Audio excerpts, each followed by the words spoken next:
ती व्याख्यानमालेच्या निमित्ताने अनेक वक्ते आपल्या विचारधनाने आपल्याला सर्व श्रोत्यांना खूप समृद्ध करत आहेत. 38व्या वर्षातलं हे अखेरचं पुष्प गुंफण्यासाठी आज आपल्याकडे सुकन्याताई मोने आलेले आहेत.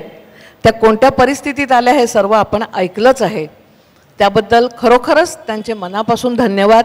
आम्ही तर देतोच, तुम्हीही द्याल. एक वेगळे अनुभव आपल्याला सर्वांना ऐकायला मिळणार आहेत. त्यांचा कलाप्रवास आपल्या सगळ्यांना माहीत आहे. चित्रपट, नाटक आणि सिरियल्स, मालिका ह्यामधला कलाप्रवास जसा आपण जाणतो तसंच त्यांना 2 चित्रपटांसाठी फिल्मफेअर अवॉर्ड मिळाले, हेही आपल्या सर्वांना माहीत आहे. पण मी मात्र त्यांच्या कलाप्रवासाशिवायची एक वेगळी अशी ओळख अगदी थोडक्यात करून देणार आहे, कारण त्यांनी बोलणं जास्त अपेक्षित आहे. पण तरी मुद्दाम मी ही ओळख त्यांची करून देणार आहे. गेल्या वर्षी लोकसत्तेसाठी मेंटॉरिंग ह्या विषयावर एक मालिका चालू होती. ती मालिका मी लिहित होते. त्यात मुग्धा गोडबोलेंनी मला मुलाखत दिली. तुझे मेंटॉर कोण असं विचारल्यानंतर तिने पहिलं नाव सुकन्याताई तुमचं घेतलं.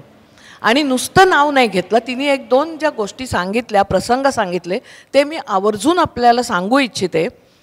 मुग्धा गोडबोले म्हणजे आई कुठे काय करते या मालिकेची लेखिका आणि कलाकार. ती तुमच्याबरोबर काम करत होती एका सिरियलमध्ये, आभाळ मायामध्ये. तेव्हा ती अगदी नवोदित कलाकार होती आणि तुम्ही तशा प्रथितयश कलाकार होतात. तरीसुद्धा ती पुण्याला तिचं वास्तव्य असतं. ती मुंबईत केवळ ह्या कामासाठी राहत होती. घरीत कोणीही नाही हे माहीत झाल्यानंतर सुकन्याताई रोज तिच्यासाठी न चुकता डबा आणत होत्या. नुसतं तेवढंच नाही, ती म्हणाली ह्याचा उल्लेख त्यांनी कुठेही आजपर्यंतही केलेला नाही.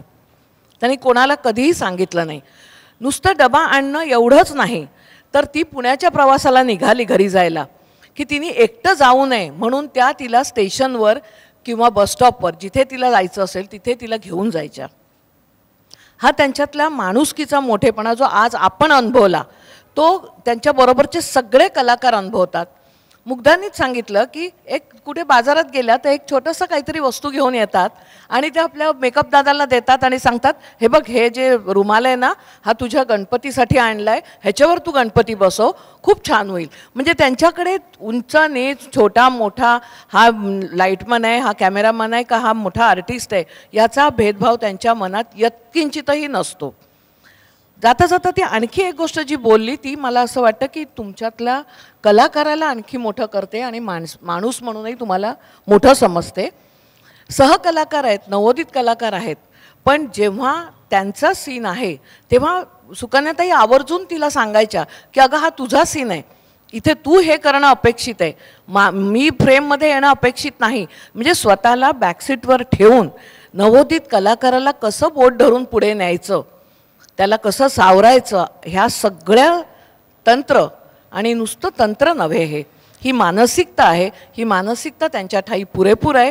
त्याचा प्रत्यय म्हणूनच आजचा हा निमित्ताने त्या आमच्याकडे आलेल्या आहेत, कारण त्याचा अनुभव आपणही घेतला आहे. मला असं वाटतं की ह्या त्यांच्या माणूसपणासाठी एकदा टाळ्या व्हायला पाहिजेत. तुम्हाला आज बघितल्यानंतर की नाही, त्या बाई पण भारी देवामधली ती छान पर्स खांद्याला लावून एकदम लटपट जात गडबड गुंडा करणारी ती काही वाटत नाही. तर तुम्हाला ती बाई पण भारी देवामधली हे कसं काय ती भूमिका मिळाली आणि ती तुम्ही कशी कॅरी केली, दोन्ही ऐकायला आवडेल. सगळ्यात पहिल्यांदा जे गानरसिक आले असतील त्यांची निराशा झाली असेल त्याबद्दल मी माफी मागते. पण त्याच्या एवढं नाही, पण निदान कुठेतरी पोचण्याचा मी प्रयत्न करेन, माझ्या शब्दांमधून तुमच्यापर्यंत पोचण्याचा आणि तुमचं मनोरंजन करण्याचा. तर बाई पण भारी देवा ॲक्च्युली एक वेगळी भूमिका आणि केदारकडे काम करायला मिळतं आहे. केदारने आम्हाला सगळ्यांनाच विचारलं, प्रत्येकीला वेगवेगळं भेटलं आणि विचारलं की तू काम करशील का, तू काम करशील का.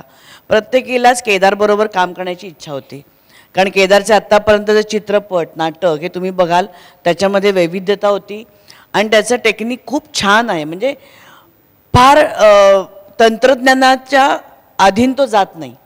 कुठेतरी कॅरेक्टर म्हणजे काय किंवा एखाद्याची भूमिका काय की त्याच्यामध्ये तो चपखल बसत असेल तरच तो तुम्हाला विचारणार.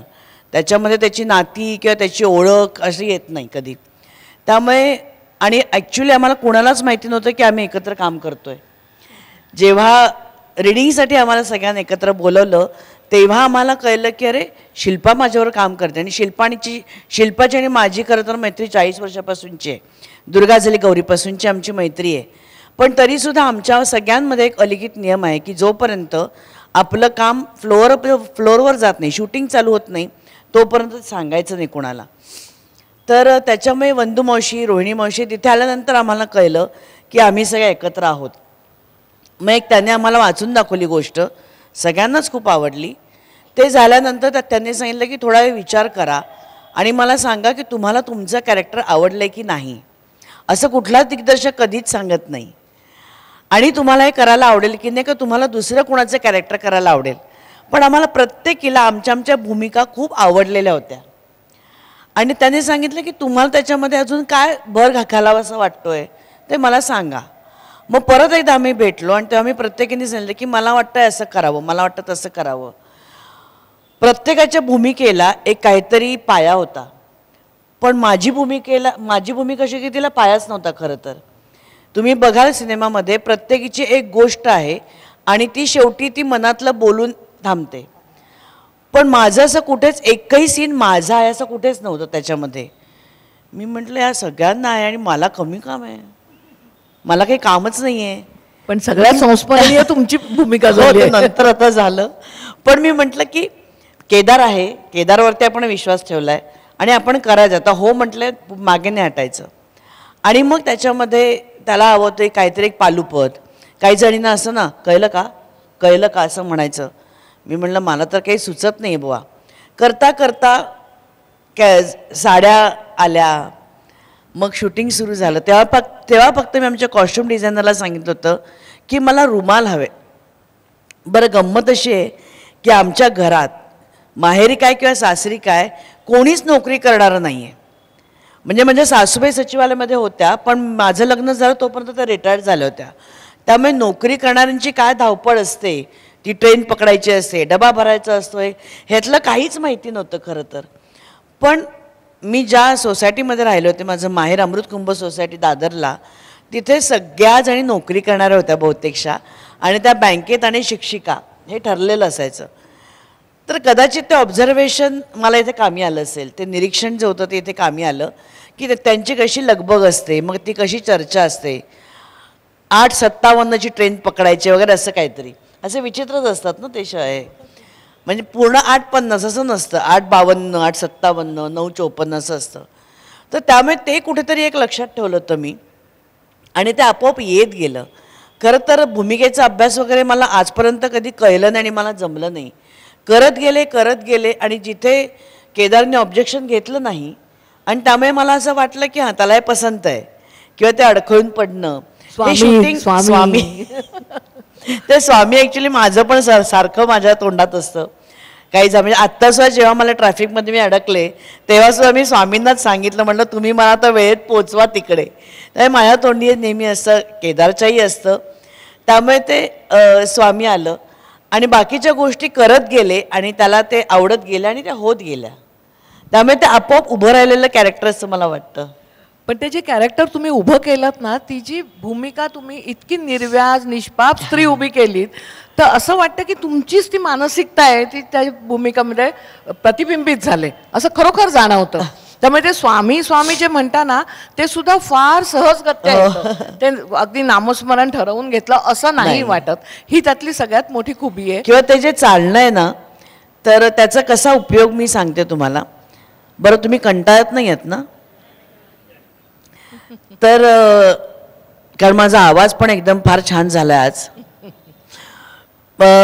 नागमंडल नावाचं मी नाटक करत होते. विजया मेहता दिग्दर्शक होत्या आणि तिकडे भक्तीताई होत्या, भक्ती बर्वे इनामदार. आणि त्याच्यामध्ये त्यांचं जे कॅरेक्टर होतं त्याच्यासाठी त्यांनी वेगवेगळ्या प्रकारे चालून बघितलं होतं. म्हणजे ती म्हातारी कशी चालेल, कारण ते कॅरेक्टर त्यांना, कारण राणी म्हणजे जी भूमिका मी करत होते ती महत्त्वाची भूमिका होती आणि भक्तीताई आहेत त्या. त्यामुळे त्यांनी कॉस्ट्यूमपासून सगळ्यावरती विचार केला होता. म्हणजे त्यांनी नवीन साड्या घेतल्या आणि त्या घरी काम करणाऱ्या बाईला दिल्या आणि तिला सांगितलं तुझ्या साड्या मला दे. आणि त्या धुवून त्या वापरत होत्या, किंवा आजीची कोटी त्यांनी आणली होती ती घालून त्या होत्या. एक छोटासा वीक बनवून घेतलेला त्यांनी, त्याची एवढीशीच वेणी यायची. आणि त्या वेगवेगळ्या प्रकारांनी चालून बघितलं की कुठलं चाललं म्हणजे लोकांना आवडेल, की ती म्हातारी दिसेल, ती कशी चांगली वाटेल, की त्याच्यावरती प्रेम केलं पाहिजे सगळ्यांनी. आणि त्या वेगवेगळ्या प्रकाराने चालून बघितलं, त्यातला एक प्रकार त्यांना आवडला, त्याच्या पायात पाय घालून चालायच्या, तर तो प्रकार त्यांनी तिकडे केला. तसं मी ह्या साधनासाठी वेगवेगळी चालून बघितलं की घाईत असताना ती कशी चालेल, की घरातलं सगळं आवरायचं आहे, स्टेशनवर जायचं आहे, मी नॅचरली ती साडी वर करणार, एकीकडे तिचं मग ती पदर खोचून घेईल का, हातात रुमाल असेल, हे सगळं एकदाच फक्त मी करून बघितलं आणि तसं मी चालून बघितलं आणि मला स्वतःला ते पटलं म्हणून मी ते केलं. फार छान. म्हणजे प्रत्येक गोष्टीचं निरीक्षण जे कलाकाराला अत्यंत आवश्यक असतं, त्या निरीक्षणानुसार तुम्ही तुमच्या भूमिकेमध्ये त्याप्रमाणे बदल करत गेलात. आत्ता बोलता बोलता तुम्ही दुर्गा झाली गौरीचा उल्लेख केलात. तुमची सुरुवात तिथून झालेली आहे. तर मुळात तुम्हाला नृत्याची खूप आवड आणि दुर्गा झाली गौरी केलं, तर तो बालपणीचा प्रवास ऐकायला आम्हाला नक्की आवडेल. मी 5वीत असल्यापासून भरतनाट्यम शिकायला लागले सुचिता बेड चापेकर यांच्याकडे, आणि मला नृत्यांगनाच व्हायचं होतं. नृत्यांगना आणि शिक्षक नाहीतर बँकेत नोकरी हे ठरलेलं होतं. 3 फार वेगळ्या विषय झाले. पण खूप खूप वेगळंच आहे हे सगळं. म्हणजे जर कोणी शिक्षक असेल त्यांनी गैरसमज करून घेऊ नका, किंवा बँकेत असतील ते, कारण ते अत्यंत महत्त्वाचं आहे. पण लहानपणीचं विश्व, लहानपणीचे विचार, की मी बालमोहन शाळेतली आहे आणि आमची शाळा 5पर्यंत असायची, पण असं त्यावेळेला म्हणायचे की दादांना शिंक आली तरी आमच्या शाळेला सुट्टी मिळायची. तर त्यावेळेला आमच्या शाळेला भरपूर सुट्ट्या मिळायच्या आणि सगळे सण आम्ही साजरे करायचो आमच्या शाळेमध्ये. तर त्याच्यामुळे मला शिक्षक व्हायचं होतं, कारण शिक्षकाचा जॉब हा फक्त 5 वाजेपर्यंत, त्याच्यानंतर मी डान्स क्लास माझा घेऊ शकणार, नाहीतर मग बँकेत नोकरी करायची होती. कारण माझा काका बँकेत होता आणि त्याच्याकडे करकरीत नोटा यायच्या, चकचकीत नाणी यायची. आणि आता एक मिनटं, तो जरा लाईट काही करता येईल का, डोळ्यावर येतो एकदम. हां हां हां, फ्लड लाईट नाही, थोडा असं तिकडे, हां बस बस बस बस, सॉरी. आणि आता आपल्याला काही वाटत नाही, पण पूर्वी दिवाळीच्या गिफ्ट्स याला मिळायच्या आणि त्याच्यामध्ये जामच्या बाटल्या असायच्या, सॉस असायचे, कॅडबरीज असायच्या. आता आपल्याला मिळतं, पण 80मध्ये आपल्याला इतकं सहज मिळत नव्हतं हे काही. त्यामुळे मला बँकेत नोकरी करायची, जी 3 वाजता बँक बंद व्हायची. आतमध्ये काय चालतं याच्याशी काही घेणं देणं नव्हतं. त्यामुळे बँक 3 वाजता बंद होते, ते झालं की आपण आपला संध्याकाळी डान्स क्लास घेऊ शकतो. शेवटी सगळं फिरून मला डान्स क्लासवर यायचं, की आपल्याला एक अकॅडमी काढायची आहे, क्लास सुरू करायचा आहे आणि नृत्यांगना व्हायचं आहे, एवढंच माझ्या मनात होतं. पण माझ्या सोसायटीतल्या मुलींनी सांगितलं की जाहिरात आली पेपरामध्ये की आविष्कार चंद्रशाला एक नृत्यनाट्य करतं, त्याच्यासाठी मुलींची गरज आहे. म्हटलं तुम्ही जा, मला काय नाटका बिटक्यात काम करायचं नाही आहे. तर म्हणजे नाचायचं आपल्याला. म्हटलं नाचायचं तर मी येईन. म्हणून आम्ही आपले गेलो असंच चविल्लासमध्ये गेलो आणि तिथे बघितलं तर माझ्या गुरूंचे गुरु म्हणजे गुरु पार्वती कुमार तिकडे शिकवत होते आम्हाला. आणि आम्ही 300 मुली होतो तेव्हा. आणि त्या 300 मुलींमध्ये माझ्या बाजूला एक मुलगी उभी होती. तर तिने मला विचारलं तुझं नाव काय. म्हणलं माझं नाव सुकन्या. तुझं नाव काय. माझं नाव शिल्पा नवलकर. आणि तिथून जी आमची ओळख आणि तिथून जी आमची मैत्री झाली ती आजपर्यंत आमची मैत्री टिकली. आणि मग तिथे माझं सिलेक्शन झालं. मग सुलभाताई देशपांडेंनी आमची अभिनयाची चाचणी घेतली. एक गोष्ट सांगितली, त्या गोष्टीवरती आम्ही अभिनय केला, त्याच्यामध्ये माझं सिलेक्शन झालं. पण मी काही घरी येऊन सांगितलं नाही माझ्या आईवडिलांना की माझं नाटकामध्ये सिलेक्शन झालं आहे, कारण मला मुळात नाटकच करायचं नव्हतं. पण माझ्या मैत्रिणींनी चुगली केली आणि आईवडिलांनी लगेच हो म्हटले, कारण मी टॉम्बॉय होते, खूप मारामारा केल्यात. म्हणजे कॉलेजमध्ये असताना सुद्धा मी खूप मारामारा केल्यात लोकांसाठी, माझ्यासाठी.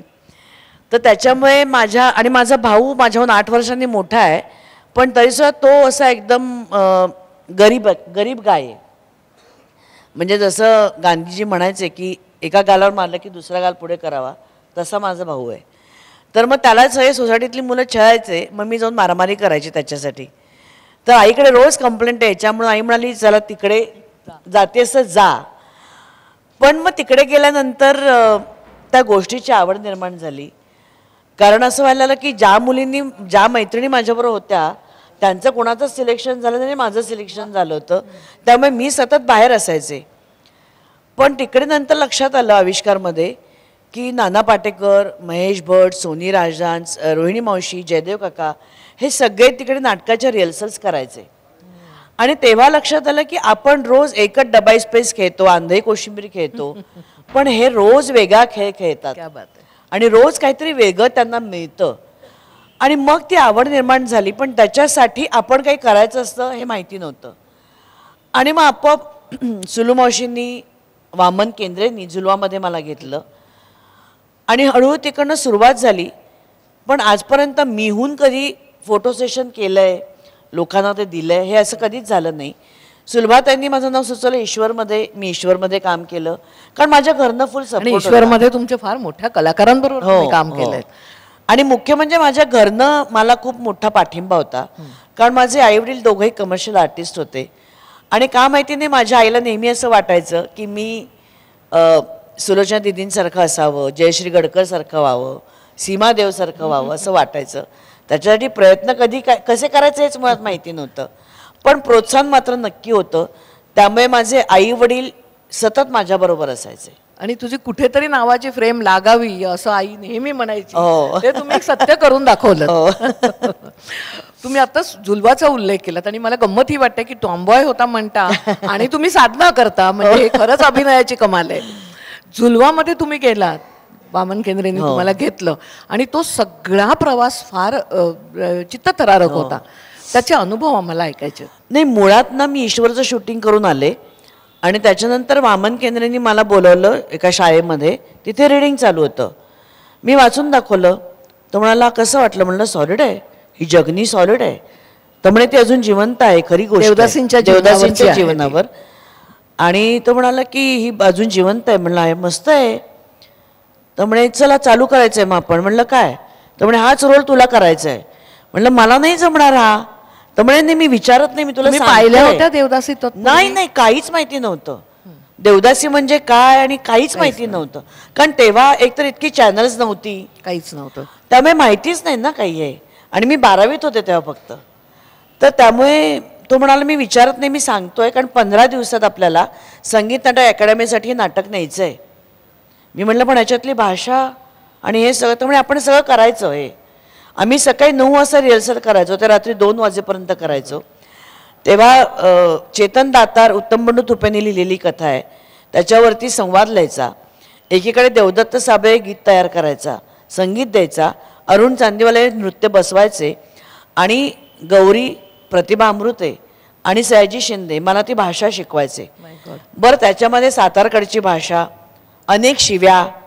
मी म्हटलं घरी आईला म्हटलं तरी चापटी बसेल, तर मी एवढ्या शिव्या कशी देणार? तर म्हणे नाटक आहे करायचं. म्हणल्याचा अर्थ माहिती नाही. तर म्हणे समजूनही घेऊ नकोस, कारण मला तुला समजवता येणार नाही. फक्त जिथे मी स्ट्रेस देतोय तिकडे फक्त तू स्ट्रेस दे. म्हणलं बरं. मग त्याच्यामध्ये असं होतं की ती जगनी जेमतेम 16-17 वर्षाची असते, पाटलाच्या पोराच्या प्रेमात पडते. नेहमीप्रमाणे पाटलाचं पोर तिला फसवतं आणि त्यातून तिला दिवस गेलेले असतात आणि ती जीव द्यायला जाते. गावातला एक माणूस तिला आधार देतो आणि तो म्हणतो मी तुझ्याबरोबर लग्न करायला तयार आहे. आणि मग नंतर झुलवा म्हणजे देवाशी कारण होतं. तर त्यावेळेला दुसऱ्या गावात ती जाते आणि तिच्यावरती बलात्कार होतो. आता बलात्कार म्हणजे काय हे कुठे कुणाला माहिती आहे? कारण आता मीडियावरती सगळं येतं, आता आपण बोलतो याविषयी, किंवा आता मी ते सहजपणे याचा उच्चार करू शकले. पण त्यावेळेला हे काय असतं हेच मुळात माहिती नाही. आणि आईवडील तरी कसं काय समजावून सांगणार? बरं, त्यावेळेला एवढंही नव्हतं ना असं फ्रीडम. तर काय नाही, वामन म्हणाल मी तुला सांगू शकत नाही, पण पोटात प्रचंड जंत झालेत आणि खूप दुखतंय तुला पोटात, असं तू अभिनय कर. सॉरी. आणि तसाच अभिनय मी केला. आणि मग तिथे स्टेजवरती सगळ्या बायकांच्या मध्ये मग त्या बाळाला जन्म झालाय.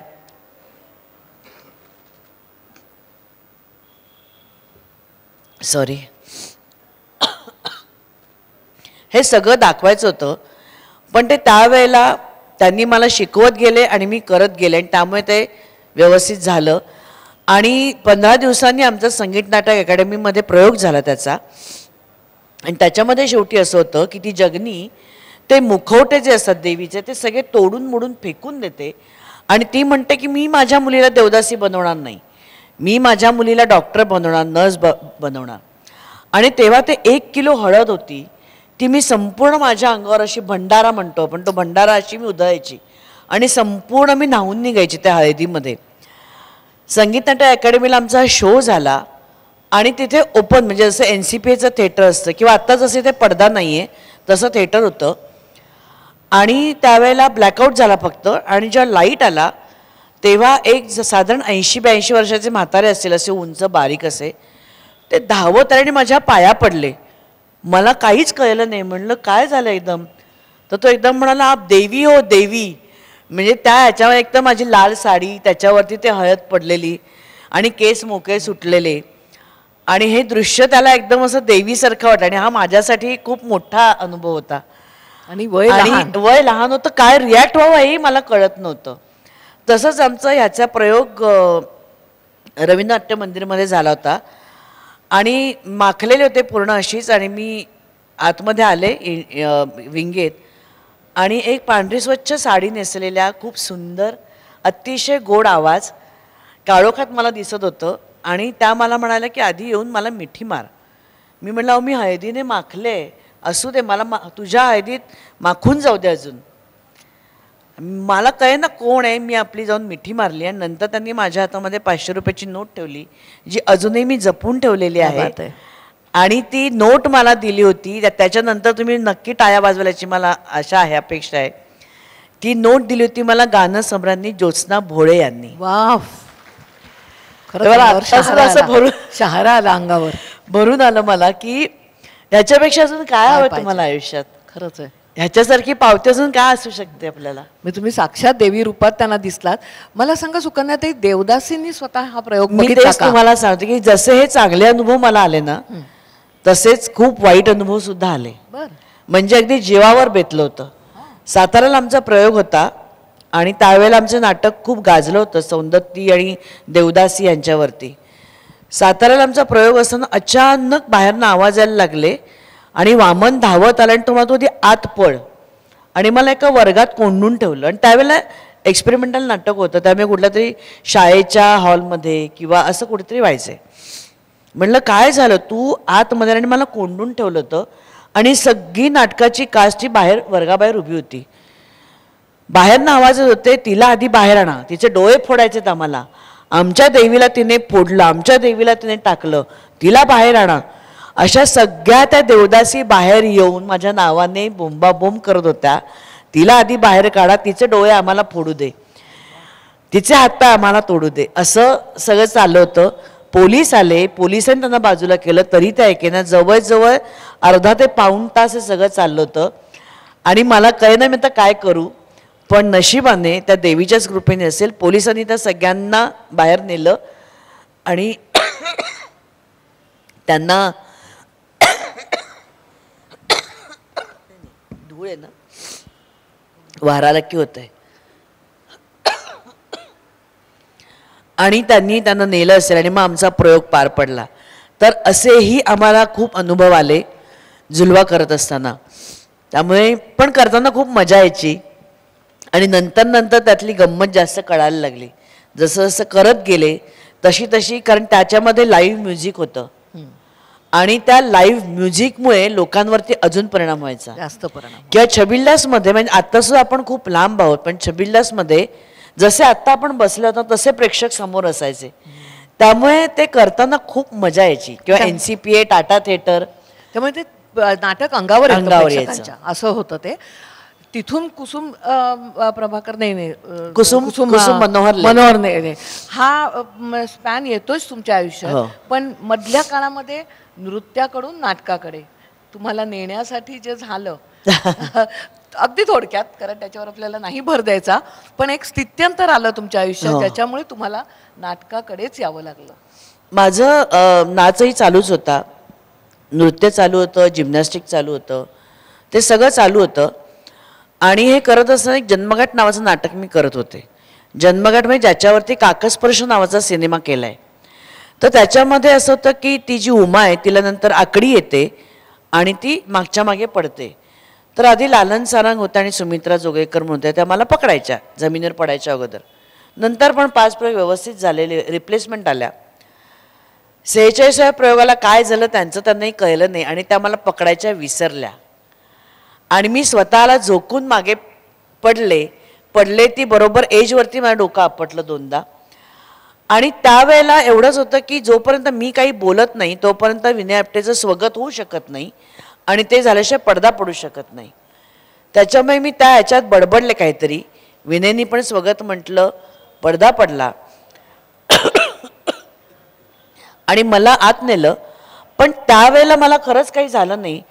पण दुसऱ्या दिवशी जेव्हा मी उठले, माझ्या मैत्रिणीकडे मी राहायला गेले होते कारण तिथून मला शूटिंगला जायचं होतं, तर मला काहीही दिसत नव्हतं. मी 4 दिवस अंधही होते. एक दिवस माझी मेमरी गेली होती आणि डॉक्टर म्हणाले की 72 तास अंडर ऑब्झर्वेशन राहिल्याशिवाय मी काही सांगू शकत नाही. त्यावेळेला असं झालं होतं की आपल्याला चव नाही तोंडाला, आपल्याला वास येत नाही आहे, धड ऐकायला येत नाही आहे आणि काय झालं हे कळत नव्हतं. मग असं लक्षात आलं की खाली वाकले की चक्कर येते, उठले की चक्कर येते. तर मला ब्रेन कन्कशन झालं होतं, म्हणजे मला ब्लड क्लॉट्स व्हायला लागले होते. त्यामुळे सतत डोळ्यापुढे काळोखी यायची, लाल रंग दिसायचा. आणि मग डॉक्टर काझी म्हणून आहेत पुण्याला, त्यांनी माझी सर्जरी केली कारण इंजेक्शन देऊन वगैरे काही होत नव्हतं. तेव्हा वय वर्ष 23. माय गॉड. मेजर्स माझी 23च्याही अगोदर खरं तर, कारण 23 मध्ये दुसरा झाला होता 23व्या वर्षी. 21-22 पाठोपाठ 2 अपघात झाले. कारण त्यावेळेला माझं अरंगेत्रम होणार होतं. मला अजून आठवतं 18 डिसेंबर 1990 माझं अरंगेत्रम ठरवलं होतं आणि हा ॲक्सिडेंट झाला आणि त्याच्यामध्ये 6 महिने माझे गेले. त्याच्यामुळे माझं एक झालं की मला राईट विजनला आता प्रॉब्लेम आहे, त्यामुळे चष्मा आला आणि थोडं म्हणजे ड्रायव्हिंग मला आवडतं म्हणून मी शिकले, पण मला आता ड्रायव्हिंग करता येत नाही. मला नृत्य करणं बंद केलं कारण खाली वाकले की चक्कर यायची, उडी मारायची नाही, त्याला इतकं जपायला लागायचं. वास तर आता येतच नाही मला कुठला. पण मी नॅचरोपॅथी करून आता इथला कुठला तरी काहीतरी एखादा सुगंध किंवा काहीतरी असेल तो कधीतरी मध्यरात्री मला वास येतो. तर चव मात्र वर्षभराने आली, ऐकायला यायला लागलं मुख्य म्हणजे मला. मग परत एकदा काम सुरू केलं कारण नृत्य तर आता बंदच झालं, मग आता काम करण्याच्या गत्यंतर नव्हतं. तेव्हा सुरू केलं काम कारण 6 महिन्यात बरी झाले होते मी. मग 93 साली मृत्युंजय नावाची सिरियल करत होते मी. 8 दिवस त्या सेटवरती आम्ही शूटिंग केलं होतं, असं नाही की तो कसा तरी बांधला होता. पण अचानक फिल्म सिटीमध्ये अचानक वारा सुरू झाला, पाऊस यायला लागला आणि ज्यांनी कुणी मला जुनं बघितलेलं असेल, जुन्या चित्रपटांमध्ये बघितलं असेल, त्यावेळेला जेवढात माझं मनगट आहे तेवढा माझा दंडही नव्हता, इतकी मी बारीक होते. म्हणजे हार्डली माझं पोचते 42 किलो वजन होतं माझं. तर त्यावेळी मला भीती वाटली की मी उडून जाईन की काय वाऱ्याने, म्हणून मी एका प्लॅस्टर पॅरिसच्या खांबाला धरून उभी राहिले आणि एका क्षणात काय झालं माहिती नाही, अख्खा सेट खाली पडला आणि त्या 8 पायऱ्या होत्या तिथे. मग त्याच्यात त्या खांबासकट मी पडल्यामुळे माझे पाय त्याच्याच असे अडकले उलटे, मी उलटी पडले मागे. एक प्लॅस्टर पॅरिसचा खांब माझ्या पोटावर पडला होता, घुमट सगळा डोक्यात पडला होता. काय झालं कुणालाच काही कळलं नाही. त्यातून उठले, कुणाला तरी वाचवलं एवढं कळलं आणि जेव्हा उठले तेव्हा लक्षात आलं की आपण कुठल्या तरी हॉस्पिटलमध्ये आहोत. आणि मी त्यांना विचारलं की मला काही हेअरलाईन फ्रॅक्चर वगैरे झालं आहे का, कारण दरम्यानच्या काळात मला खूप ॲक्सिडेंट झाले होते. म्हणजे ये सब फेविकॉल का जोड आहे खरं तर, की हात तुटला होता, पाय तुटले होते, असं काय काय खूप झालं होतं मला दरम्यानच्या काळात. तर त्याच्यामुळे मीच त्यांना विचारलं तर म्हणाले की नाही काय नशिबाने तुम्हाला काही झालेलं नाही आहे. म्हणलं चला मग गाडी बांधून निघालं, कारण माझ्या गाडीवर पण झाड पडलं होतं, त्यामुळे त्याचा दरवाजा बांधून आम्ही निघालो. गोरेगाव ते दादर खरं तर हा प्रवास त्यावेळेला फार नव्हता, पण त्या 20 मिनिटामध्ये माझ्यामध्ये खूप अचानक बदल झाले. आणि डॉक्टर नंतर म्हणाले की तुला लेट रिॲक्ट होतं सगळं. तर घरी गेले आणि माझा ड्रायव्हर मला ताई उतरताय ना, आणि मला हलताच येत नव्हतं कारण माझी राईट साईड पूर्ण पॅरालाइज झाली होती. माझे कंट्रोल गेलेले, सेन्सेशन गेलं होतं, मला काही कळत नव्हतं. मग मला उचलून घरी नेलं आणि बाहेर बघितलं तर अजून पाऊस पडत होता आणि ती जी मी किंचाळले त्याने माझी वाचा गेली आणि पुन्हा मेमरी गेली. आणि मग मला हिंदूच्या हॉस्पिटलमध्ये हलवलं होतं. पण त्यावेळेला माझे बाबा 10व्या मजल्यावर ॲडमिट होते. त्यांना अल्झायमर झालं होतं आणि मी 14व्या मजल्यावर होते. तर त्यामुळे डॉक्टर FD दस्तूर म्हणून त्यांनी सांगितलं की हिला असंच घेऊन जा घरी, काही नाही होणार हिचं. पण माझी आई खूप जिद्दीची आहे. आज माझी 90 वर्षाची आहे पण ती खूप जिद्दीची आहे. तिने सांगितलं की जोपर्यंत माझे दोन्ही पेशंट स्वतःच्या पायाने घरी येत नाहीत तोपर्यंत मी काही इकडनं हलत नाही. पण आई तुमची एवढी जिद्दीची आहे की या 2 अपघातानंतर सुद्धा त्यांनी तुम्हाला नाट्य क्षेत्रात पुन्हा उभं केलं आणि त्यासाठीची त्यांची थेरपी मुद्दाम सांगा, कारण इथे पालकही भरपूर आहेत. तेव्हा त्यांना कळायला हवं काय करू शकतो. आणि त्यावेळेला म्हणजे मला असं झालं की आता मी काही करू शकणार नाही. घरी आले 3.5 महिन्यांनी आणि मी म्हटलं तसं, कारण शॉक ट्रीटमेंट दिली, स्टेरॉइड्स दिले, डॉक्टरांना जे जे करायचं तेच माझ्या शरीराबरोबर केलं आणि मी व्हीलचेअरवरनं घरी आले. आणि नंतर असं लक्षात आलं की आता काही होणार नाही आपल्याच्याने. खूप दिवस असे जात होते आणि का माहिती नाही माझी आई मला छबिल्ला शाळेतनं फिरवून आणायची, शिवाजी मंदिरमध्ये जाऊन फिरवून आणायची. तर दादा तिला म्हणायचं तू का नेतेस तिला नाही आता काही त्याच्याबद्दल. तर म्हणे नाही ती इथूनच बरी होणार, ती रंगभूमीच तिला परत आणणार. अगदी बरोबर, हे मला माहिती आहे. अगदी खरं. आणि त्यामुळे ती मला सगळ्या थिएटरमध्ये आमच्या जवळच्या रवींद्रला न्यायची आणि मला पण काही कळायचं नाही, मी आपली जायची तिच्याबरोबर.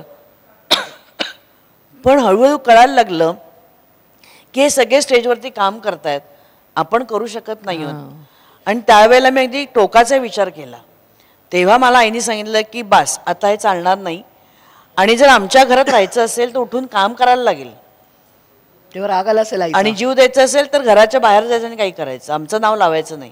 तेव्हा मला खूप राग आला माझ्या आईचा की दिसतंय मी काही करू शकत नाहीये आणि बाई मला सांगते उठून काम कर. पण आज ती जर हे म्हणाली नसती ना तर मी आज तुमच्याबरोबर संवाद साधू शकले नसते. आणि त्यानंतर तुम्हाला कुसुम खरंच माझ्या आईसाठी टाळ्या व्हायला पाहिजे. म्हणजे आई काही माझी आई व्हायला लागते. आणि गंमत वाटेल तुम्हाला, माझी आई कोकणातली 7वी नापास आहे. कारण तेव्हा त्यांना शिक्षण मिळालं नाही, तिला इच्छा होती तेच. त्यामुळे म्हणून मला तिचं जास्त कौतुक वाटतं. खरं की आई वडिलांचं दोघांचे कौतुक वाटतं की दोघंही फार शिकलेले नाही, हातात कला होती फक्त. आणि खरोखर त्यांनी सगळ्यांचेच पालक कष्ट करूनच मोठं करतात आपल्या मुलांना. हे जरी असलं तरी सुद्धा कुणाचा पाठिंबा नसताना, कारण वडिलांचे वडील डॉक्टर होते आणि माझ्या वडिलांना डॉक्टर व्हायचं नव्हतं हुशार असून, त्यांना लिथोग्राफर होते. ते सगळं घरचं सोडून म्हणजे अजून सुद्धा आम्ही घरी वाईचं होतं, आम्ही वाईला गेल्यानंतर आमचा वाडा बघितलं असं वाटतं बाबांनी का सोडलं, पण तो स्वाभिमान त्यांचा दिसत होता. आणि ते सगळं सोडून ते इथे मुंबईमध्ये अक्षरशः एक ताट एक वाटी एक भांडं आणि अंगावरचं वस्त्र एवढेच घेऊन ते दोघे जण आले होते.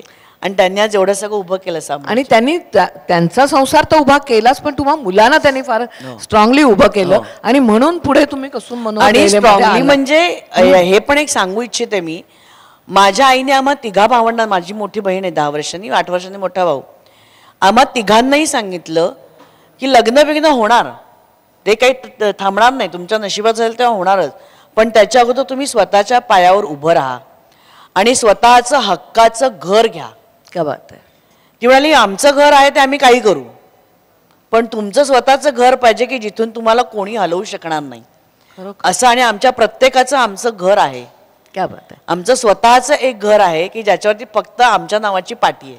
फार छान. आणि स्वतःच्या पार उभं केल्यामुळे आज जगाच्या पाठीवर कुठेही गेलं तरी आपण 2 वेळचं अन्न कमवू शकतो, नक्की करू शकतो, ही खात्री आणि आत्मविश्वास दिला. नाही. आणि सगळ्यात महत्त्वाचं म्हणजे ज्या रंगमंच जो तुम्हाला ऊर्जा देतो, तुम्हाला उभं करतो, तिथे परत आणून सोडलं. मला अगदी थोडंसं तुम्हाला एक ह्या निमित्तानेच सांगायचं आहे. अतुल परचुरेजी त्या दिवशी बोलत होते तर त्यांनी अगदी हेच वाक्य सांगितलं की एका मोठ्या व्याधीतून मी कसा उठलो. मी त्यासाठी अमेरिकेच्या दौऱ्यावर गेलो आणि तिथून परत आल्यावर जेव्हा विमानाची चाकं टेकली तेव्हा मला इतका आत्मविश्वास आला, तो त्या रंगमंचाने दिला. खरंच आहे, कलाकारांचं हे सगळ्यात मोठं ऊर्जास्थान आहे त्यांचा रंगमंच. आणि म्हणून तुम्ही कुसुम मनोहर लेलेंमध्ये प्रवेश केला. तर ती पण आठवण ऐकायला आवडेल. कुसुम मनोहर लेले सुद्धा एक नवीन नाटक, नवीन भूमिका, विनय आपटे दिग्दर्शन आणि संजय मोने आणि गिरीश ओक यांच्याबरोबर काम करायला मिळणार अशाने घेतलं. आणि त्यावेळेला विनय आपटे नेहमीच प्रयोगशील होता. तर संजयला आणि गिरीशला दोघांनाही मनोहरची पण भूमिका आवडली होती आणि भाच्या कोटेची आवडली होती. तर दोघांनी त्याच्याकडे असं सांगितलं की आम्हाला दोन्ही भूमिका आलटून पलटून करायला आवडतील. तर विनयने हो म्हटलं. पण मधल्यामध्ये मी म्हटलं मग माझं पण डबल भूमिका होणार, कारण प्रत्येकाची एक वेगळी शैली आहे काम करण्याची आणि रिॲक्ट करणं परत वेगळं. तर त्यामुळे ते करताना पण खूप मजा आली आणि नंतर नंतर अजून खूप मजा येत गेली आम्हाला. कधी कधी काय व्हायचं, मी आत नंतर मी असं व्हायला लागलं, मी संजयला सांगायची मी आत आले ना की मला पटकन काहीतरी जोक सांगा, कारण नाही तर मी त्याच्याच अडकून राहीन. इतकं मग टेन्शन यायला लागलं आम्हाला, कारण आम्हाला गावोगावी अशा बायका भेटत गेल्या. पुण्याला एक प्रयोग होता आमचा आणि तेव्हा एक बाई माझ्यासमोर आली, मस्त छान होती, अशी उंच आणि पांढरी साडी, मोत्याचे दागिने. आणि ती म्हणाली की या सुजाताला तुम्ही भेटलात का? म्हणलं नाही ना, मला खरं भेटायची इच्छा होती, पण ती वर्ध्याच्या आश्रमात आहे आणि भेटायची परवानगी नाही आहे तिला, कारण ती त्या ह्याच्यातच नाही आहे. पण समजा अशीच एखादी सुजाता तुम्हाला भेटली तर तुम्ही काय कराल? म्हणलं मी काहीच करू शकणार नाही, कारण मी लहान आहे, मी फक्त एक काम करते. पण आमचे विनय आपटे आहेत ना, त्यांच्या सगळीकडे ओळखी आहेत, तर ते काहीतरी मदत करू शकतील त्या सुजाताला. त्यामुळे आलेत का ते आज? म्हटलं हो आहेत ना, ते प्रयोगाला आहेत, द्या ना मला त्यांच्याकडे. म्हटलं म्हणजे? त्यामुळे मी पण एक सुजाताच आहे आणि माझ्या पायाखालची जमीन सरकली. म्हटलं म्हणजे मला कळलं नाही. तेवढ्यात विनय आला आणि ती बाई म्हणाली की मला माझ्या मामानेच फसवलं आहे आणि मला माझ्या मामापासूनच मूल झालं आहे, कारण त्यांना होत नव्हतं आणि आता ते मला परत देत नाहीत माझं बाळ, आणि ते त्यांच्याकडे मला त्याला भेटू पण देत नाहीत, तर मला न्याय हवा आहे. अशा वेळेला आपण काय करणार?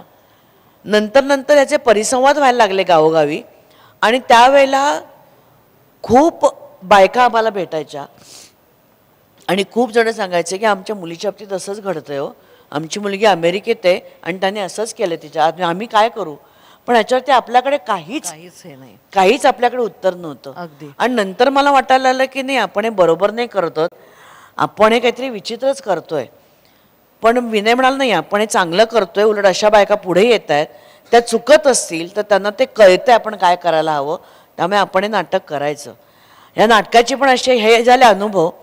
पण नाटकाची एक गंमत म्हणजे 167 प्रयोग लॉसमध्ये होतं हे नाटक. आणि विनय म्हणाला आता हे नाटक मी बंद करेन हा दौरा झाल्यानंतर. आणि त्या दौऱ्यात मला ते बंद होऊन द्यायचं नव्हतं, कारण तुम्हाला संजय मोनेंची सुसंवाद साधायचा होता. आणि शृंगारताईला जिथे 3,500 लोकवस्ती आहे तिकडे 1.5 लाख रुपये बुकिंग झालं आणि त्याच्यानंतर आमचं नाटक चालूच राहिलं. त्यांनी कधी मागे वळून बघितलं नाही.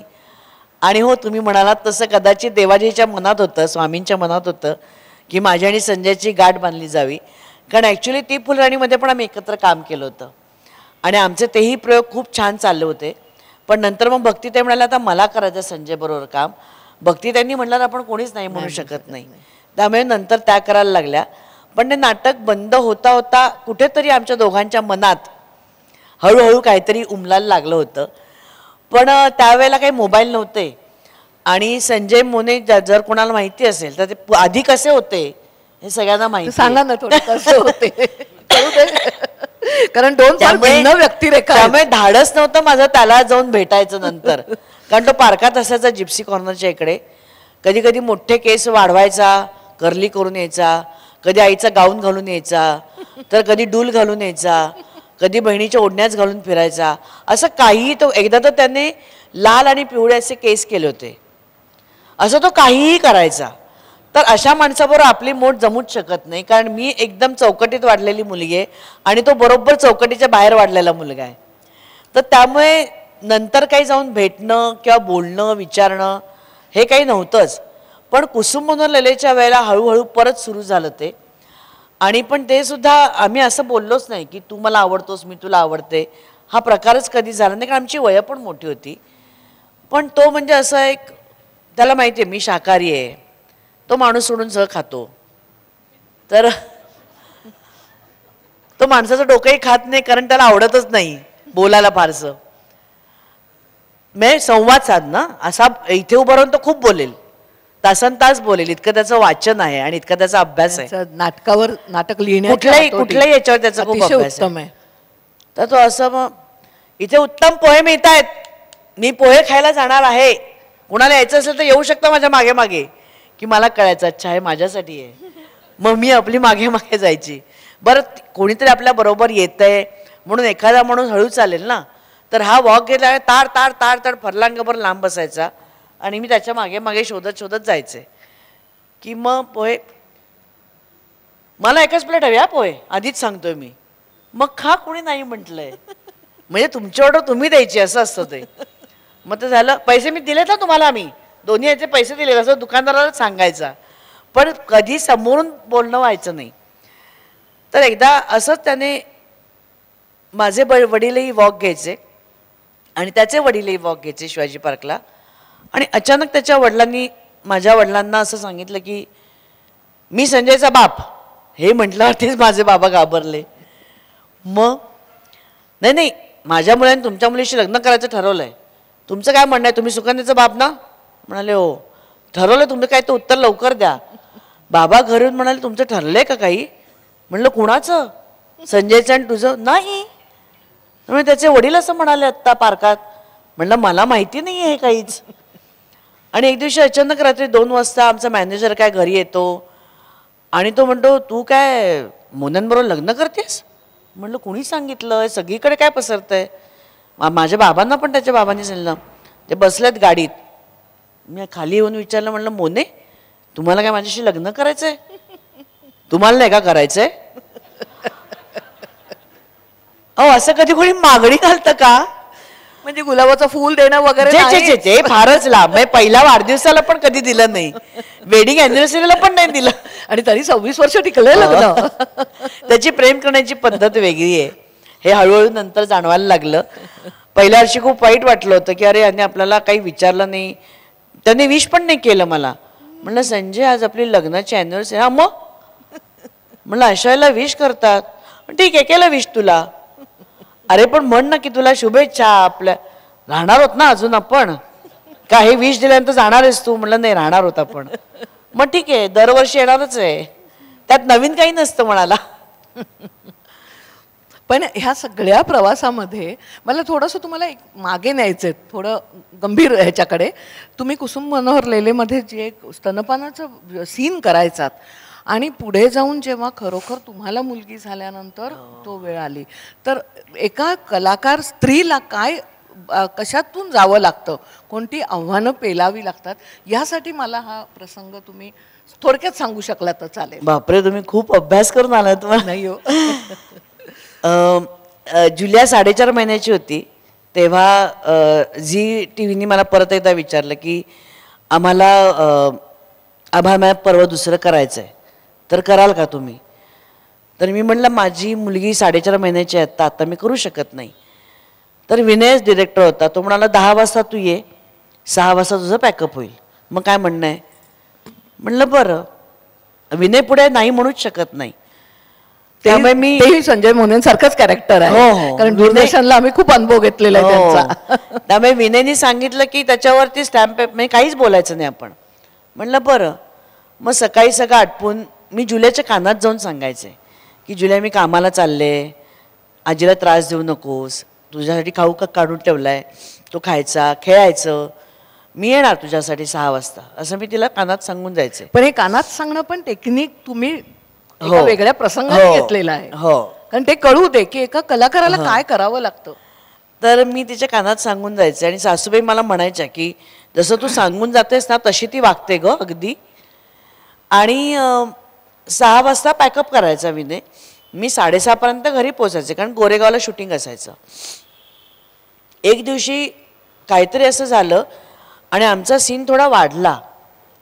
सचिन खेडेकरची शेवटची डेट होती त्या दिवशी आणि सीन करत होते आणि अचानक विनयनी सांगितलं थांबूया आपण, सुकन्या अशीच घरी जा. म्हणलं काय झालं, मला काही कळेना. तो म्हणाला तू साडीसुद्धा बदलू नकोस, अशीच्या अशी तू निघून जा. पण मला विनयचं असं कौतुक वाटलं की त्या प्रसंगात त्याने काही न बोलता मला घरी जायला सांगितलं, कारण इथे सगळेच मोठे आहेत, त्यामुळे बोलायला हरकत नाही. मला तेव्हा पाना फुटला होता आणि दोन्ही माझ्या बाजू ओल्या झाल्या होत्या. पण हे त्याच्या लक्षात आलं, एका दिग्दर्शकाच्या लक्षात आलं आणि तो काहीही बोलला नाही आणि त्यांनी सांगितलं की तू घरी जा. पण हे मग असं झालं की कधी एकदा घरी पोचतेय मी, पण हे करायला लागतं काही वेळेला, त्याला इलाज नसतो. कारण आई पण सुद्धा तुम्ही खूप कष्टाने मिळवलेलं होतं, त्यामुळे तुम्हाला त्याची ओढ होते. हे तेवढंच खरं आहे.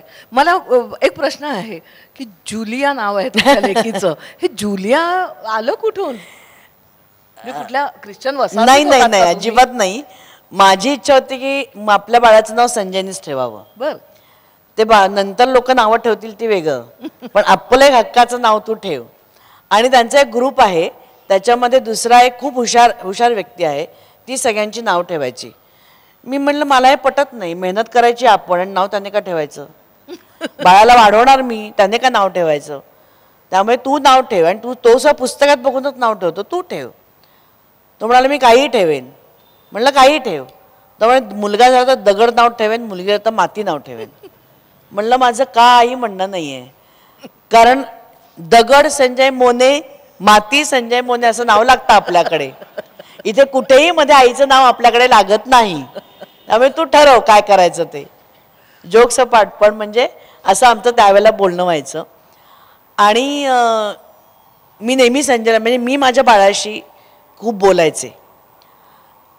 ती पण एक थेरपी आहे, पण मला माहिती नव्हतं. मी बोलत राहायचे, मी सांगायचे की हा आपला हॉल आहे, ही आपली बेडरूम आहे, ही आपली आजी आहे, हिच्याशी कसं वागायचं, हे कसं करायचं, हे आपल्याकडे काम करणारी आहे. असं मी फुलांशी बोलायचे, असं मी सारखं तिच्याशी बोलायचे. आणि मी ओंकार साधना करायची त्यावेळेला.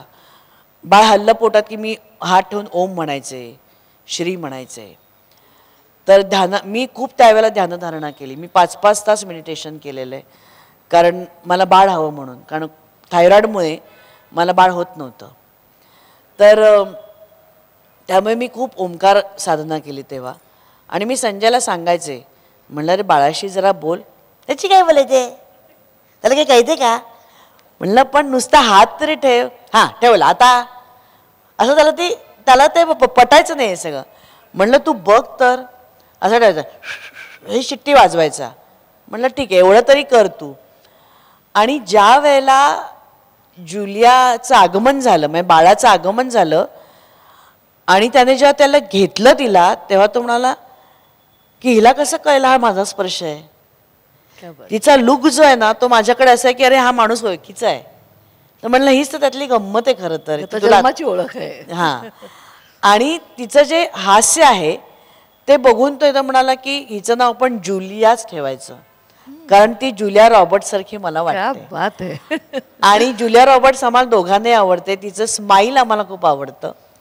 आणि मग त्याच्यानंतर त्याची कारणं त्याने शोधून काढली असतील, त्याला वाटलं असेल की तो म्हणतो हॉलिवूडमधली अशी एकच नटी आहे जुलिया रॉबर्ट्स की जिला नटांपेक्षा जास्त वेतन मिळतं, आणि जिने प्रेग्नंट झाल्यानंतर सांगितलं होतं की मी वर्षभर काम करणार नाही, कारण मला माझ्या मुलाकडे लक्ष द्यायचं आहे. त्याच्यामुळे जी अशी अधिराज्य गाजवू शकते हॉलिवूडमध्ये सुद्धा, तशी माझी लेक पाहिजे. आता माहिती नाही ती होईल की नाही तशी, नाही तिने फार वेगळं फील्ड घेतलेलं आहे, त्याबद्दल बोलूच. पण मला ना मगाचपासून तुम्ही एक तासभर जवळजवळ बोलताय आणि जवळ बसल्यामुळे तुमच्या चेहऱ्याचे एक्सप्रेशन्स दिसत आहेत. तर मला ना खरंच इच्छा आहे, बघा तुम्हाला जमतंय का, 50व्या वर्षी तुम्ही अरंगेत्रम केलं आणि त्यावेळेला जे केलं ते नृत्य नाट्य, ते थोडंसं नाट्य त्याचं अगदी थोडं, मी तुम्हाला म्हणणार नाही की पूर्ण हे करा, पण थोडंसं करून दाखवा ना आमच्या प्रेक्षकांना. तुमचा चेहरा किती एक्सप्रेसिव्ह आहे त्यामुळे बघा, लोकांची मागणी करावंच लागेल. माझा उजवा पाय हा 28 वर्ष वाकलेला नव्हता. म्हणजे तुम्हाला माहिती असेल भरतनाट्यममध्ये आपल्याला असं आयतमंडलमध्ये बसायला लागतं, तर त्यामुळे हा पाय माझा वाकत नव्हता. आणि माझ्या मणक्यात 4थ्या आणि 5व्या मणक्यात गॅप आहे, त्यामुळे पूर्ण त्याच्यावर भार देऊ शकत नव्हते. पण अरंगेत्रम मला करायचंच होतं. माझं जे स्वप्न अर्धवट राहिलं होतं ते मला पूर्ण करायचंच होतं. आणि 50व्या वर्षी हाफ सेंचुरी झाल्यावर लोक पार्टी देतात किंवा काही ना काहीतरी कार्यक्रम ठेवतात, मित्रमैत्रिणींना बोलवतात. तर मला असं झालं की आपल्या मित्रमैत्रिणींबरोबर आपण स्वतःला एक सरप्राईज गिफ्ट देऊया. आणि बघूया आपण काय करू शकतो, किंवा आपण जे मेडिटेशन करतो किंवा आपण अजून काही गोष्टी करतो ऊर्जा आणि स्वतःला नीट ठेवण्यासाठी, तर त्याचा आपण काय उपयोग करू शकतो, ते कुठपर्यंत आपलं साध्य होऊ शकतं. आणि म्हणून मी ठरवलं की माझं अरंगेत्रम करायचं. जे 2दा माझं कॅन्सल झालं होतं, पण प्रॉब्लेम असा होता की माझ्या गुरु स्मिता साठे महाजन आणि सुचेताई साहेब भिडे चापेकर या दोघीही पुण्यात राहत होत्या आणि मी मुंबईत राहत होते. त्यामुळे हे जमवायचं कसं, आणि माझ्याकडे एकच वर्ष होतं. त्यामुळे मी म्हणलं हे जमवायचं कसं. आणि आधी घरी सांगितलं नव्हतं, मी माझ्या नवऱ्याला काय किंवा कुणालाच सांगितलं नव्हतं. फक्त माझ्या लेकीला आणि ड्रायव्हरला माहिती होतं की मला असं काहीतरी करायचं आहे. ड्रायव्हरला अशा करता, कारण मी दर महिन्यातून 2दा मी पुण्याला जाणार होते. आणि माझ्या प्रोड्युसरना मी विचारलं, कारण त्यावेळेला घाडगी सून माझी मालिका चालू होती. त्यामुळे 9 ते 9 शूटिंगच्या ऐवजी मी 10 ते 10 शूटिंग करायचं असं ठरवलं. आणि इथे ओवळ्यालाच आमचं शूटिंग चालायचं. तर माहीमवरनं ओवळ्याला यायचं म्हणजे 1.5 तास लागायचं मला, आणि जायला 2-2.5 तास लागायचे. तर मी प्रोड्युसरना विचारलं, तुम्ही कराल का एवढं मला ॲडजस्ट? तर म्हणे करतो. आणि अशा पद्धतीने मी माझं अरंगेत्रम केलं. माझ्या इन्स्ट्रक्टरला सांगितलं मी की काहीही कर, पण माझा उजवा पाय वाकव. 28 वर्षांनी माझा मी उजवा पाय वाकवला. त्याच्यानंतर हिलिंग घेतलं माझ्या मैत्रिणीकडनं. मी स्वतः मेडिटेशन करत होतेच. आणि दीक्षित डाएट केलं, त्याने थोडं वजन कमी केलं की जेणेकरून मी डान्स करू शकेन, स्टेज तुटणार नाही सावरकरचं, असं केलं.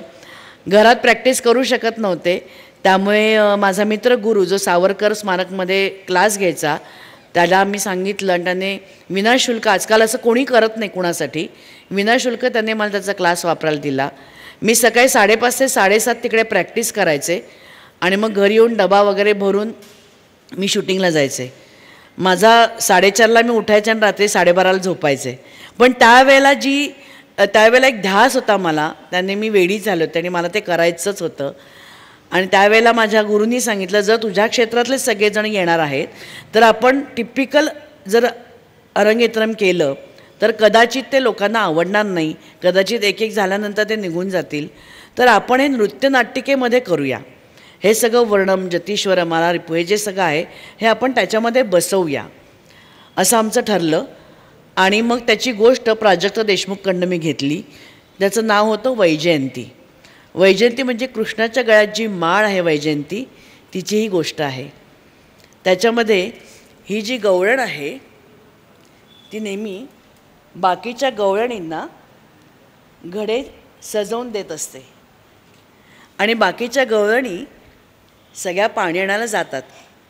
पाण्याला जात असताना इकडे तिकडे लक्ष मात्र असतं, कारण कुठेतरी झाडामध्ये कान्हा लपून बसलेला आहे. आणि तो कान्हा ह्या प्रत्येकीचे घडे फोडतो आणि तेव्हा त्यांना आपलं जीवन सार्थक झाल्यासारखं वाटतं. वैजयंतीच्या मनात विचार येतो की मी सुद्धा माझा घडा सजवते बाकीच्यांपेक्षा वेगळा, तरीसुद्धा हा कान्हा माझा घडा कधीच फोडत नाही, असं कसं? तिच्या मैत्रिणी तिला समजावतात, अगं वेडे, तू अशी छान नटून थटून अशी ये, मग कान्हा तुझाही घडा फोडेल बरं का. एके दिवशी छान साजशृंगार करून ही वैजयंती आपला घडा घेऊन निघते. इकडे तिकडे नजर असते, कुठे कान्हा लपलाय का. बाकीच्या सख्यांचे मात्र घडे फोडलेत, माझा नाही. असं अनेक वेळेला होतं. शेवटी एक दिवशी विचार करते, ह्यापुढे मी हे काहीही करणार नाही. अशीच ती जाते आणि कृष्णाला म्हणते, असं का वागतोस माझ्याबरोबर? मला कधी भेटणार तू? एवढा साजशृंगार मी करते तुझ्यासाठी, पण तू मात्र मला दिसत नाहीस. हे माझं जीवन व्यर्थ आहे. शेवटी तिची मैत्रीण म्हणते, येईल, तुझाही कान्हा तुला नक्की भेटेल. तशीच निराश होऊन घडा घेऊन निघते. मैत्रिणीबरोबर जाते, अजिबात तिचं मन नसतं. पुन्हा इकडे तिकडे बघते, कुठेच तिला कान्हा दिसत नाही. निराश होऊन पाणी भरून जायला लागते. रोजचा तोच दिवस, पण कान्हा काही भेटत नाही. आपलं आयुष्य असंच व्यर्थ जाणार असं म्हणत असतानाच अचानक घागर फुटते आणि संपूर्ण पाण्याने भिजून जाते आणि नखशिकांत भिजून जाते. आणि तेव्हा तिला कळतं, कान्हा, आज कान्हाने माझी घागर फोडली. आता माझे जीवन सार्थक झालं. आता मला दुसरं काही नको. हे जीवन सार्थक झालं. आणि त्याच्यातच ती रममाण होते. एक दिवशी मैत्रीण येते आणि म्हणते, वेडे, तुला माहिती आहे का तुझा कृष्ण तुझ्यावर किती प्रेम करतो? ती म्हणते, कृष्ण आणि माझ्यावर? त्याच्या गळ्यात जी माळा आहे ना, त्या माळेचं नाव काय तुला ठाऊक आहे का? ती म्हणते, काय? त्याच्या गळ्यात जी माळ आहे त्याचं नाव आहे वैजयंती. काय सांगतेस? माझ्या कृष्णाच्या गळ्यात माझी माळ आहे. धन्य झाले मी, सार्थक झालं माझं जीवन.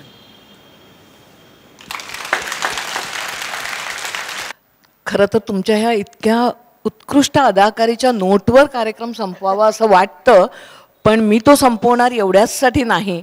अजून खूप बाकी आहे बोलायचं, पण थोडंसं वेळेचं भान ठेवून आपल्याला बोलायचं आहे. पण तुमच्या ह्या सगळ्या सुंदर व्यक्तिमत्वाची, अभिनयाच्या, तुम्ही थोडं स्थिर झालेलं आहात ना, हां, तर ह्या व्यक्तिमत्वाची एक दुसरी बाजू आहे जी अत्यंत प्रभावी आहे, जाणून घेण्याजोगी आहे. मी त्याकडे त्यांना वळवते. सुकन्याताई मनाने तर खूप रुजू आहेत, खूप दयाळू आहेत, ह्याचा अनुभव सगळ्यांनी घेतलेला आहे. सेटवर घेतात, इतरही लोकांनी अनेक किस्से मला सांगितलेले आहेत. पण त्या खूप मोठं सोशल वर्क करतात. त्यांना असं सोशल वर्क हा शब्द आवडत नाही, तरी मी तो वापरला, कारण ते असं म्हटल्याशिवाय त्या कार्याची किंमत कळणार नाही. तर आम्हाला तुमच्या सामाजिक सेवेबद्दल सांगा. याला सुद्धा ना माझी आई कारणीभूत आहे. कारण माझ्या आईने मला असं सांगितलं, जसं तुम्ही मगाशी म्हणालात, की माणसाकडे माणूस म्हणून पहा. त्याचा हुद्दा किंवा त्याचं काम काय करतोय हे महत्त्वाचं नसतं, तो माणूस आहे. आणि माझी आई कमी प्रमाणात का असे ना, पण थोड्याफार कोणी नातेवाईकाला मदत गरज असेल किंवा आमच्याकडे स्वीपर येतात किंवा चांभार येतो, त्यांना जर काही मदत हवी असेल मुलाच्या शिक्षणाकरता किंवा जे काय असेल, 10 रुपये का होईना पण ती तेवढं द्यायची. आणि तिने आम्हाला प्रत्येक वेळेला सांगितलं की आपल्या मिळकतीतले खूप नको, पण निदान एक 10% तरी तुम्ही समाजासाठी काहीतरी केलं पाहिजे. त्याला खूप मोठं नाव मी देणार नाही, कारण मी खरंच खूप काही काम करत नाही, पण जे काही करते ते मनाला समाधान देणारं आहे. की एक CPA नावाची संस्था आहे, कॅन्सर पेशंट्स एड्स असोसिएशन. त्या संस्थेबरोबर मी आज गेली 22-23 वर्ष काम करते. त्यांचे सेमिनार असतात, कॅम्पेन असतं, तिकडे मी जाते. एक आव्हान पालक संघ म्हणून आहे आमच्या इकडे. तिथे सुद्धा मेंटली चॅलेंज मुली आहेत. काही फार नको असतं त्यांना, पैशापेक्षा सुद्धा त्यांना गरज असते ती येऊन बोला, संवाद साधा, आमच्या मुलींबरोबर काहीतरी करा. मग जाऊन गप्पा मारायच्या, एखादं गाणं म्हणायचं, एखादा नाच शिकवायचा, की त्या मुलींचं मन रमायचं त्याच्यामध्ये. किंवा माझ्या मुलीचा आणि माझा वाढदिवस आम्ही तिकडे साजरा करतो. माझी मुलगी दरवेळेला त्यांना फोन करून विचारायला सांगते, ताईला काय हवं आहे विचार. तर त्यांना काय नेहमीच हेच असतं, वडा आणि आईस्क्रीम. पण आम्ही तिकडे घेऊन जातो, त्यांच्याबरोबर साजरं करतो. त्याच्यानंतर एक गेवराईला एक संस्था आहे, आणि मला अशा संस्थांबरोबर काम करायला आवडतं की ज्यांच्यापर्यंत आज फारसं कोणी पोचलेलं नाही आहे. ते कदाचित माझ्यामार्फत माझ्या आजूबाजूच्या लोकांना मी सांगते याच्याबद्दल, आणि ते मदत करतात, सहाय्य करतात. गेवराईला एक संस्था आहे, अनाथ मुलांची संस्था आहे, आणि आता कोविडनंतर त्याच्यामध्ये अजून वाढ झाली. तर ज्यांचं अगदी कोणी नाही आहे त्या एका मुलीचं किंवा मुलाचंही पालकत्व घेते. तर मला असं वाटतं की आपली स्वप्न खूप आहेत. माझं सुद्धा स्वप्न आहे माझ्यासुद्धा इच्छा आहेत की मला मर्सिडीज हवी आहे, बंगला हवा आहे, असं प्रत्येकाचं असतं. पण त्याच्यापेक्षा मला असं वाटतं की माझ्या बरोबरीने अजून 2 जण जर उभे राहिले आणि त्यांची घरं झाली तर त्याचा आनंद मला जास्त असेल, की जे सुख आणि जे आनंद आज मी उपभोगते तेच त्यांनी पण उपभोगावं असं मला वाटतं. तर माझं प्रत्येकाला हे सांगणं आहे, कदाचित तुमच्यापैकी खूप जण करतही असतील, पण त्याच्यातनं आपला TDS किती कट होईल, इन्कम टॅक्सला किती बरं पडेल ह्याचा विचार न करता आपल्याला जिथे जिथे मदत करता येईल, जेवढी जेवढी करता येईल, अगदी प्रत्येकाने 10-10 रुपये जरी रोजचे काढून म्हटलं तरीसुद्धा खूप होतात, ते सुद्धा त्यांच्यासाठी खूप महत्त्वाचे असतात. तर ते आपण करायला पाहिजे असं मला वाटतं. आपल्या मिळकतीतले थोडे तरी आपण त्यांना द्यावेत असं मला वाटतं. आणि त्याच हेतूने मी आणि संजय दरवर्षी, आता कोविडनंतर पण एकदा आम्ही घेतलं, आम्र महोत्सव घेतो. तर त्या आम्र महोत्सवाचं आमचं उद्दिष्टच हे आहे, एकतर आमच्या गावाला, आमचं कोतवडे गाव आहे, तिथे भरपूर आंबे येतात आणि अतिशय गोड आंबे असतात, त्याच्यामुळे त्याचा आमरस सगळ्यांनी खावा. त्यामुळे आमच्याकडे इंडस्ट्री त्याला हजर होते, मुख्य म्हणजे अनलिमिटेड आमरस, पुरी आणि भाजी एवढाच आमचा हे असतो. आणि त्याच्यामध्ये जे काही पैसे येतात आम्हाला ते आम्ही 4 संस्थांमध्ये, ज्यांच्यापर्यंत आज सरकारसुद्धा पोचू शकलेलं नाही आहे, ज्यांच्यापर्यंत मदत पोचू शकत नाही, अशा संस्था आम्ही शोधून काढतो आणि त्यांना आपल्या सगळ्यांकडनं आपण ते सहाय्य करतो. आणि नशिबाने आमच्या प्रत्येक वेळेला 3.5-4 लाख रुपये प्रॉफिट, सगळा खर्च वगळता आम्हाला झाला आणि तेवढा आम्ही त्या संस्थेला दिला. तर हे आता आम्ही परत पुढच्या वर्षी पण आम्ही करू, यावर्षी पण आम्ही करू. तर आणि सांगावंसंही वाटतं की जर तुम्हाला ह्या उद्देशाने जर करायचं असेल, कुठे इथे जर तुम्हाला आम्र महोत्सव करायचा असेल तर आम्ही त्यासाठी नक्की येऊ. आणि फक्त तोच उद्देश हवा मात्र तुमचा, त्याच्यामध्ये संस्थेचं कुठेही प्रॉफिट असता कामा नये. आमच्याकडे आम्र महोत्सव केळकर साहेबांच्याच प्रेरणेने होत असतो, तर नक्की विचार होईल. तर असं आम्ही करत असतो. तर म्हणून मला असं वाटतं की, आणि ते केल्याने खूप बरं वाटतं. किंवा आता मी मेडिटेशनद्वारे रेकी देते, तर टाटामध्ये जो लहान मुलांचा जो एक हे आहे, त्याच्यामध्ये मी लहान मुलांसाठी मी रेकी देते. तर जेवढं आपल्याला करता येईल तेवढं करत राहावं असं मला वाटतं, कारण आशीर्वाद, शुभेच्छा कधीच फुकट जात नाही. अगदी खरं आहे, अगदी खरं आहे. आणि त्या तुमच्यासोबत, तुमच्या लेकीसोबत पण राहणार आहेत. तुम्ही मेडिटेशनचा बराच वेळा उल्लेख केलात, निर्गुणातल्या ईश्वराचाही तुम्ही सेवा करताच आणि सगुणातल्या ईश्वराचीही तेवढीच सेवा करता. आणि आत्ता तर माहोलच तसा आहे. 22 जानेवारीला लोकार्पण सोहळा साजरा होतोय मंदिराचा. आणि मला इथे आपल्या सर्व श्रोतृवर्गाला आणि सुकन्याताई तुम्हालाही आवर्जून सांगायचे की आपण खूप भाग्यवान आहोत. आपल्या शेजारी जे आमदार बसलेले आहेत, आपले संजयजी केळकर, हे 6 डिसेंबर 1992च्या जो पहिलं मुहूर्तमेढ त्यावेळेला रोवली गेली ज्या मंदिराची, त्याचे ते कारसेवक म्हणून तिथे जीवावर उदार होऊन त्यांनी कार्य केलेलं आहे. मला आवर्जून आपल्याला आणि आपल्या सगळ्यांना सांगावं असं वाटतं. आणि आज त्यालाही ते साक्षीदार होते, आज लोकार्पण सोहळ्यालाही ते साक्षीदार आहेत. हे आपली भाग्याची गोष्ट आहे. आणि अर्थातच आपण सगळेच त्या आमच्याकडे 2 दिवसापूर्वी सुनील काळे आले होते. ते असं म्हणाले होते की संगीत उपासक आणि कलाकार हा त्याच्या कलेच्या माध्यमातून त्या ईश्वरी तत्वापर्यंत सगळ्यात जास्त जवळ पोहोचतो. आणि शेवटी आपण सगळेच त्या श्रीरामाचे, त्या ईश्वराचे भक्त आहोत. कारण श्रीराम ही कोणी व्यक्ती नाही आहे, ती शक्ती आहे.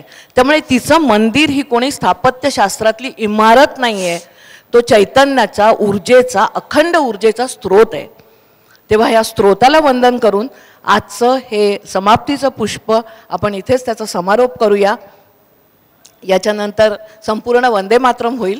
मी वेदश्री आगाशे हिला त्यासाठी आमंत्रित करते. मला असं वाटतं आरतीताईंनी याच्यावरून छान तुम्हाला मनोरंजन केलं असतं, पण मी काही वाईट बोलले नाही ना? नाही, तुम्ही खूप छान बोलला. आलं ना, खूप छान लोक टाळ्या मिळतातच. कारण मी म्हटलं तसं की जसं तुमच्या मनात एक आरतीताईचं स्थान आहे, तसं माझ्या मनातही आरतीताईचं स्थान आहे. त्याच्यामुळे तिने मला जेव्हा सांगितलं की तू जाशील का, त्या नाही म्हणण्याचा प्रश्नच आला नाही. आणि म्हणून मी इथे आले. आणि त्याच्यानंतर या संस्थेची महतीसुद्धा कळली आणि मी म्हटलं योग्य ठिकाणी मी जाते.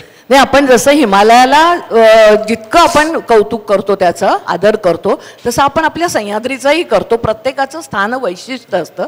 तसं तुमचं स्थान वैशिष्ट्य वेगळं आहे, त्यांचं वेगळं आहे. आम्ही दोघींचाही आदर करतो. आणि खरंच आमच्या अतिशय छोट्याशा शॉर्ट नोटीसच्या विनंतीवर तुम्ही इथे आलात, त्याबद्दल मी समारोपाच्या प्रसंगी पुन्हा एकदा आपलं मनपूर्वक आभार मानते. मकर संक्रांतीच्या आपल्या सगळ्यांना आणि तुम्हालाही शुभेच्छा देते, आगामी वर्षाच्या शुभेच्छा देते. 25 डिसेंबरला तुमचा वाढदिवस होऊन गेलाय, तरी सुद्धा ह्या वर्षासाठी तुम्हाला मनपूर्वक शुभेच्छा आणि आपल्या सर्वांना धन्यवाद. गेले 7 दिवसाची ही व्याख्यानमाला आपल्यामुळे सुफळ संपूर्ण झाली. मनपूर्वक धन्यवाद.